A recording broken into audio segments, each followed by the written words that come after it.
A continuación, Poder Ciudadano.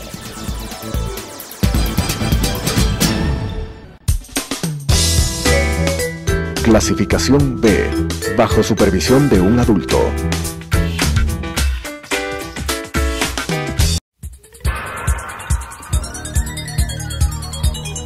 Las opiniones vertidas en este espacio por la producción y dirección del programa son de exclusiva responsabilidad de sus autores y de quienes intervienen en ellos.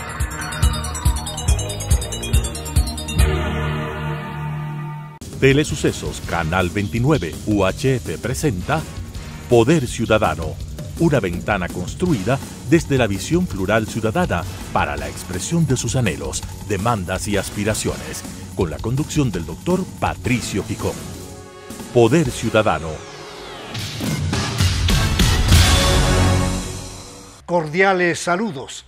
Mi invitado de esta noche es abogado. Fue legislador de la República y ministro de Estado. Político, activista social, defensor de los derechos humanos. Tengo el gusto de darle la más cordial bienvenida al doctor Gustavo Larrea Cabrera, a quien le pido que hagamos una lectura inicial breve del estado actual del país, de su crisis, de la profundidad de la misma. Buenas noches, Gustavo, bienvenido. Es un gran gusto poder dialogar contigo y desde luego con quienes nos ven y nos escuchan. Primero aclararte una cosa, yo estudié Derecho, pero no me gradué de abogado. Esa aclaración vale la pena hacer. Creo que la situación del país en términos de seguridad es la más compleja de la historia, porque el crimen organizado se asentó en el país. Las mafias de narcotráfico se disputan la ruta del mercado hacia Estados Unidos y Europa, fundamentalmente. Y esa disputa implica una guerra entre bandas que se expresa en las matanzas que hemos vivido en los últimos años, esas brutales, terroríficas escenas en las cárceles del país. El eje para ti fundamental entonces es el narcotráfico. Sí. Eso desencadena en un reguero de violencia. Ese es el eje fundamental, pero no el único. Ya. También hay un problema económico-social no atendido. Es decir, los problemas sociales en los sectores de extrema pobreza, donde se recluta a los gatilleros, en definitiva a los pistoleros, a los sicarios. ¿Dónde están los sicarios? Donde la presencia de la sociedad y el Estado no existe, donde no hay educación, no hay salud, no hay trabajo, no hay deporte, no hay arte, no hay cultura. En suma, el abandono del Estado, el abandono de las responsabilidades mínimas, ese es un segundo ingrediente, esto es la injusticia social. Exactamente. Por eso es que combatir al crimen organizado y a la inseguridad, si bien es un problema de inteligencia, de información, es un problema de reacción inmediata, es un problema policial, de tecnología, también es un problema económico y social. Es decir, no basta con hacer un planteamiento policíaco, no, en el sentido de una guerra abierta contra las mafias. Esa es una parte. Lo más importante para Gustavo Larrea Cabrera seguramente tiene que ver con aspectos sociales. También. Yo creo que es un tema integral. ¿Ya? Y si no hay una mirada integral, lo que vamos a tener es una fábrica de delitos. Una fábrica que comete crímenes, que mata, que extorsiona, que secuestra, que asalta bancos, que intimida, que extorsiona. Esa maquinaria la combates de muchas maneras y simultáneamente. Los barrios marginales de Medellín, que fue la ciudad eje de los sicarios de Pablo Escobar, se reconstituyó con política dirigida a los niños y jóvenes de los barrios marginales de Medellín. Y eso implicaba escuela, colegio, actividades artísticas, cine, literatura, música, danza, teatro, es decir... Estás hablando de una propuesta de desarrollo integral. Exactamente. Que no solamente esté enfocada a alguien con una metralleta que pretende fumigar este tipo de problemas, sino apuntar a aspectos más profundos que tienen que ver con los desórdenes sociales. Ahora bien, esto también se ha trasladado, o tal vez, mejor dicho, desde las cárceles se usan estos espacios como si fuesen las oficinas de las mafias. ¿Qué hacer ahí? Cuando el Estado cede el control de las cárceles al crimen organizado, incluso organizan los pabellones de acuerdo a la mafia del crimen organizado que dirige el pabellón, entonces el Estado pierde el control de los presos y estos siguen dirigiendo las bandas. El Estado tiene que retomar el control de las cárceles. El Estado tiene que actuar con firmeza, con energía, para restablecer ese control. Y desde luego el uso de tecnología ayuda en eso, pero también falta voluntad política.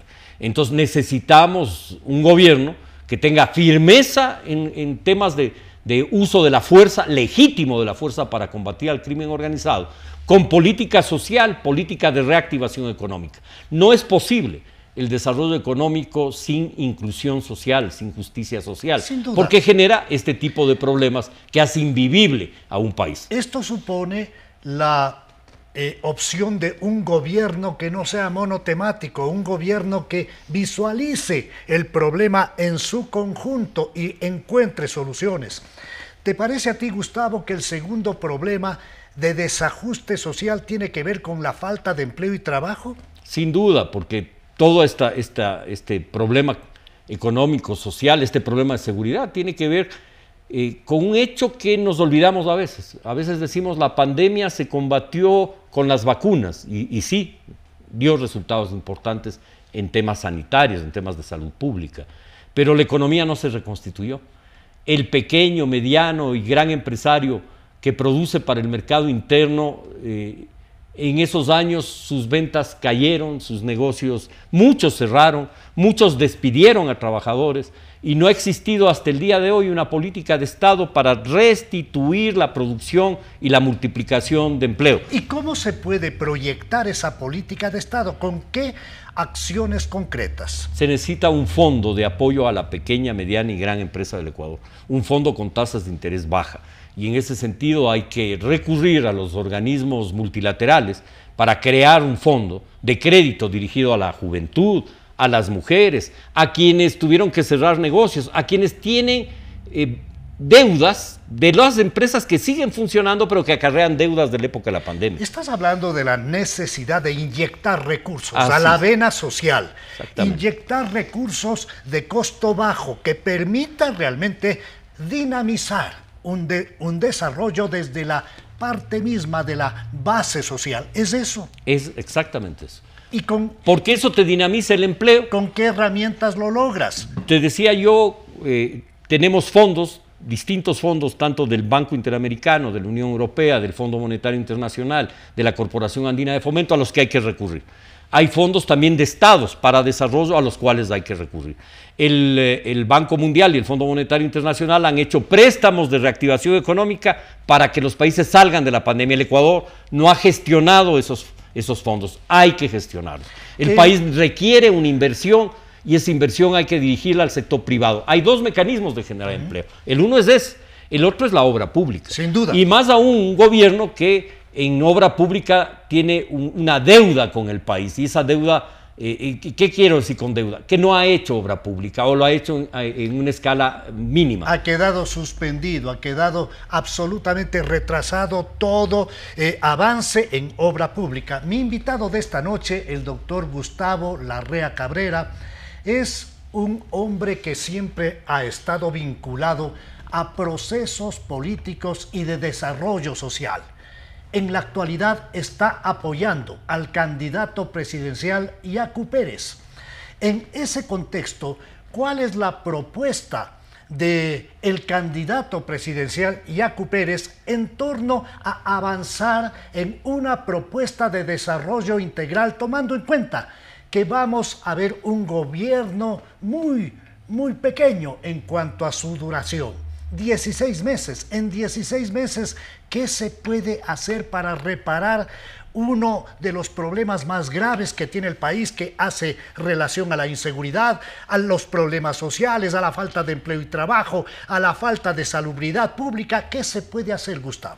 Yo creo que el gobierno puede sentar las bases de la reactivación económica. Estamos hablando responsablemente de las bases. Sí, de las bases de la reactivación económica y el empleo, generando un fondo de crédito para la pequeña, mediana y gran empresa del país. Un fondo con tasa de interés baja, de un dígito. No puede ser tasas de interés que en definitiva no permiten que la empresa pueda restablecerse, que pueda funcionar. Valoro en alto grado el hecho de que el doctor Larrea nos habla con claridad de sentar las bases. No está sacando la varita mágica del populismo para decir que en 16 meses se van a solucionar todos los problemas. Así es.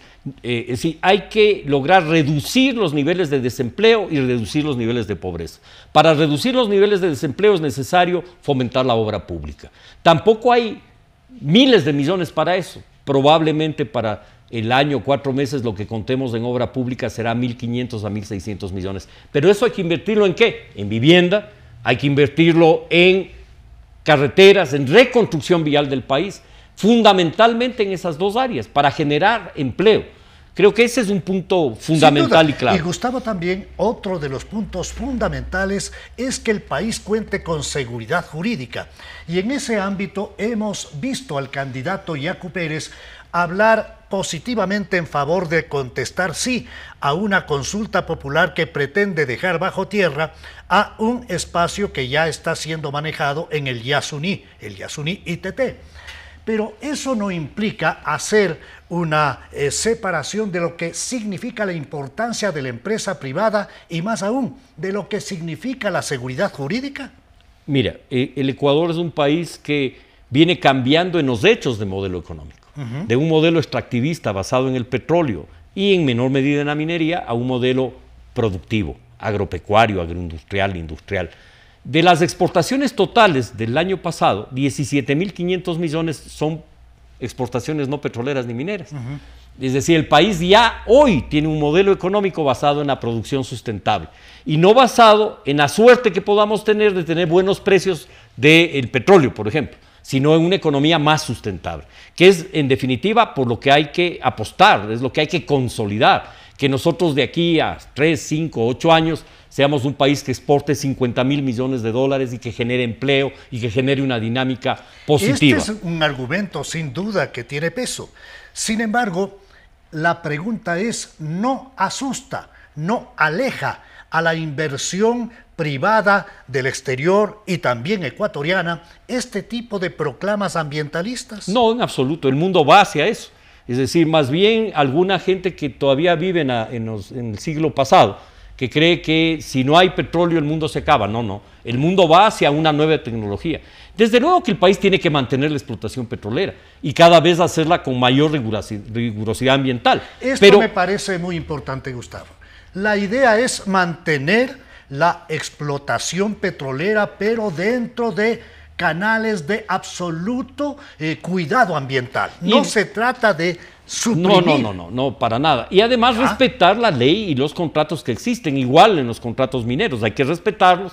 Quienes están en actividad minera deben estar absolutamente tranquilos de que esa actividad lo que tendrá que hacer es cumplir los parámetros legales, sociales, ambientales y tributarios y nada más que eso. Esto significa que en el gobierno posible de Yacu Pérez habrá un respeto a los contratos, a la legislación y se propenderá a robustecer la seguridad jurídica. Así es. El día de ayer tuvimos una reunión con los empresarios en Quito, en la Cámara de la Pequeña y Mediana Industria de Pichincha, precisamente un diálogo de Yacu Pérez con los empresarios, contestando preguntas que, digamos, los contrincantes de Yacu quieren ponerlo a él como un candidato que está, por ejemplo, en contra de la propiedad privada. Para nada. Hay que multiplicar la propiedad, hay que multiplicar la riqueza. Al empresario que le vaya bien, que le vaya muy bien, que genere empleo, que pague impuestos, que cumpla con su responsabilidad ambiental. Es una propuesta de un progresismo democrático, es una izquierda de ese nivel. Desde luego. No se trata de una propuesta en la que el Estado asuma el control de todo. En absoluto. Nosotros tenemos claro que el motor de la economía que dinamiza el empleo es la empresa privada. Y simultáneamente el Estado también tiene una responsabilidad con la empresa privada, que es generar condiciones crediticias que le permitan a la empresa crecer y fortalecerse. También tiene responsabilidad el Estado en generar empleo a través de obra pública, que no necesariamente tiene que construirla el Estado. La obra pública puede ser concesionada a privados. Es decir, lo importante que es que generemos empleo, que generemos bienestar. Qué interesante, Gustavo Larrea está hablándonos de la necesidad de contar con el músculo financiero y técnico de la empresa privada. Nos está hablando de la posibilidad incluso de la concesión. Nos está hablando de la necesidad de ese tipo de apoyo de unos y otros para sacarle al país adelante. Por lo escaso en cuanto al tiempo del programa, te pido, Gustavo, hacernos un planteamiento de lo que es la propuesta de Yacu Pérez en torno a uno de los temas para mí más delicados, que hace relación a la seguridad social. Mira, se dice que la seguridad está quebrada. Eso es mentira. La seguridad social, si se hace un estudio actuarial de qué bienes tiene la seguridad social tiene más de 100.000 millones de dólares en activos inmovilizados. Edificios, casas, terrenos, haciendas inmovilizados. Estamos hablando de activos ociosos. Ociosos, que hay que, a veces ¿cómo los incluso, activamos? A veces alquilados, pagando $100 al año. Y muchos de esos activos están siendo parte de una línea horizontal de corrupción. Así es. Esos activos tienen que ser primero transparentados. ¿Qué tiene el seguro? Hay que hacer un estudio en todos los registros de la propiedad en el país para saber qué tiene el seguro, primero. Segundo, hay que modernizar al seguro social, tiene que tecnificarse, tiene que ser un seguro eficiente, eficaz, tiene que ampliar el número de afiliados por una razón lógica.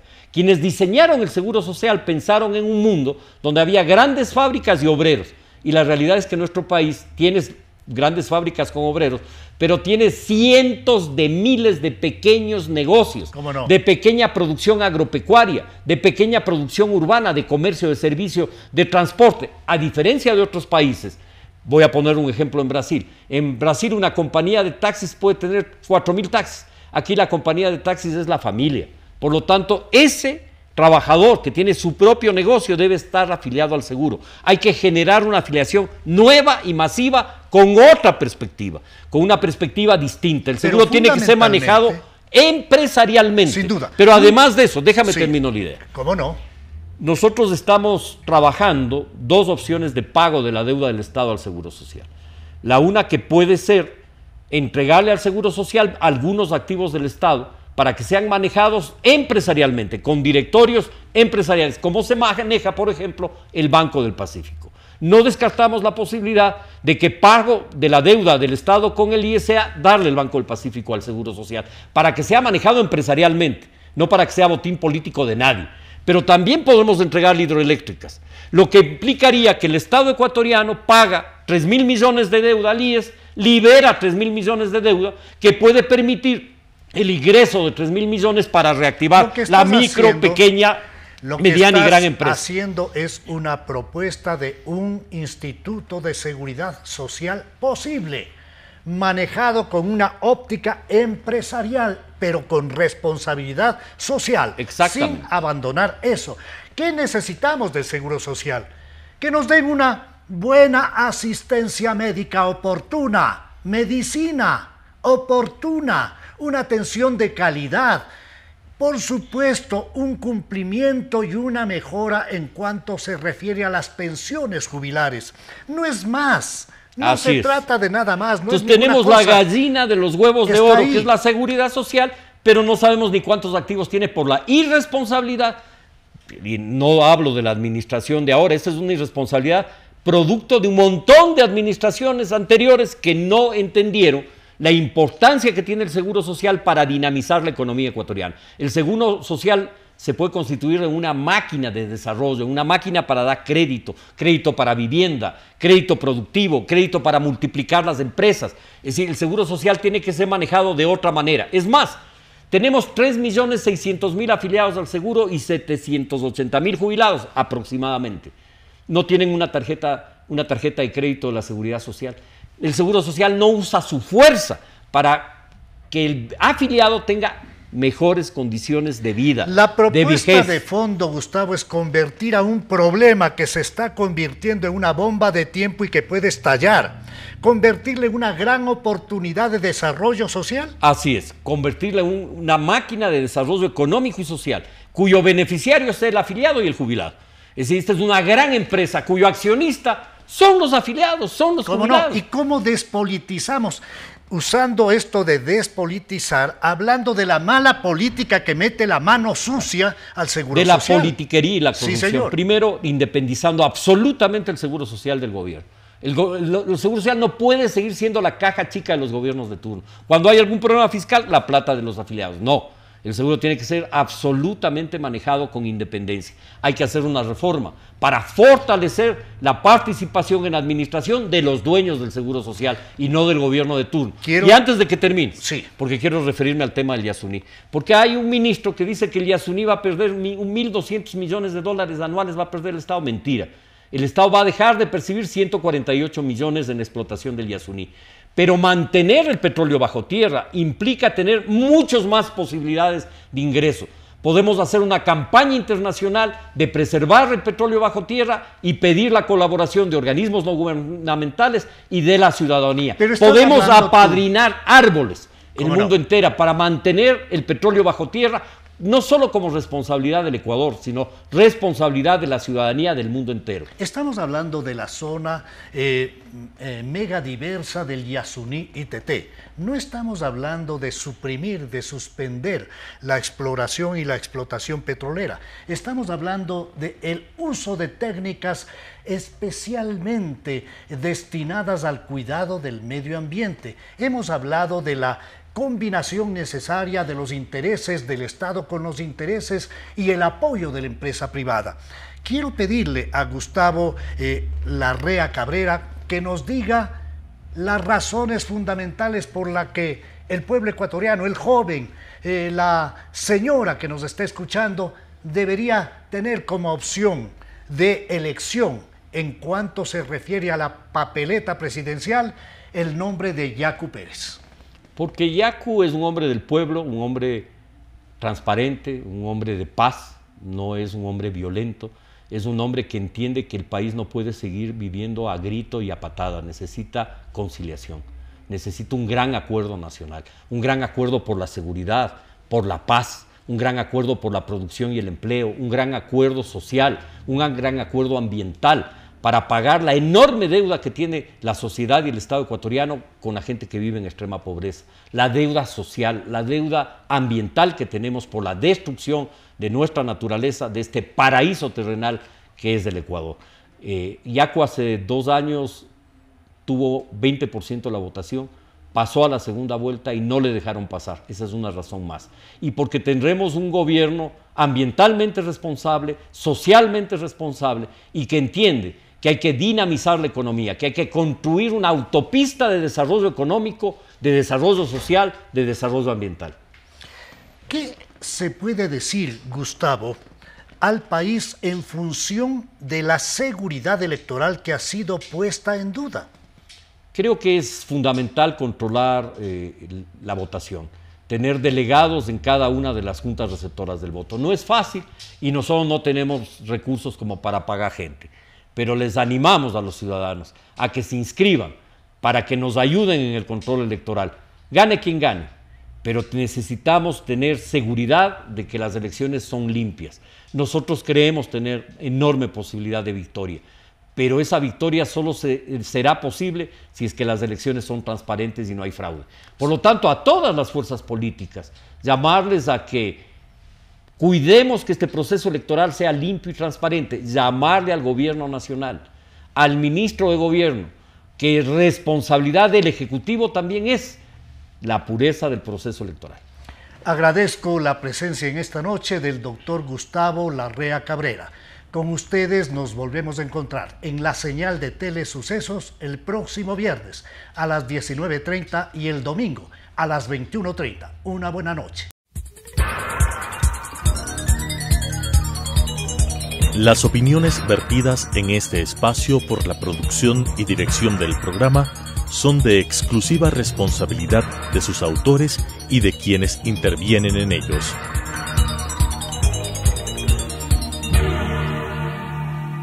Telesucesos Canal 29 UHF presentó Poder Ciudadano, una ventana construida desde la visión plural ciudadana para la expresión de sus anhelos, demandas y aspiraciones, con la conducción del doctor Patricio Gijón. Poder Ciudadano.